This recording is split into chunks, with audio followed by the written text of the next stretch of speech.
بہت سے صحابہ کرام رضوان اللہ علیہم نے نبی کریم صلی اللہ علیہ وآلہ وسلم سے اپنے خواب بیان کیے کہ شب قدر رمضان المبارک کی 27ویں رات ہے۔ اس پر نبی کریم صلی اللہ علیہ وآلہ وسلم نے فرمایا کہ میں دیکھ رہا ہوں کہ تم سب کے خواب رمضان کے آخری عشرے میں شب قدر کے ہونے پر متفق ہو گئے ہیں، اس لیے جسے شب قدر کی تلاش ہو وہ رمضان کے آخری عشرے میں ڈھونڈے۔ دوسری حدیث سماعت فرمائیں کہ میں نے حضرت ابی بن عقاب رضی اللہ تعالی عنہ سے سوال کیا۔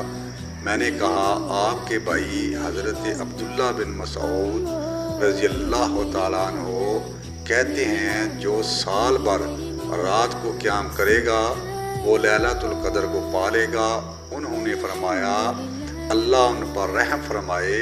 انہوں نے چاہا کہ لوگ کم راتوں کی عبادت پر کنایت نہ کریں، یعنی اکتفا نہ کر لیں، ورنہ وہ خوب جانتے ہیں کہ وہ رمضان ہی میں ہے اور آخری عشرے میں ہے، اور یہ بھی کہ وہ 27ویں رات ہے۔ پھر انہوں نے استثناء کیے بغیر، انشاءاللہ کہے بغیر، قسم کھا کر کہا کہ وہ 27ویں رات ہی ہے۔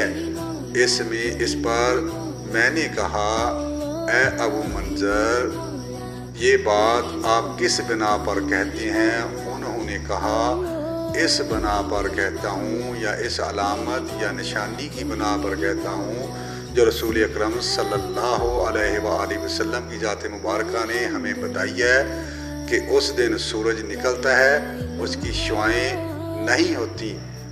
میرے دوستوں، میرے بھائیوں، یہ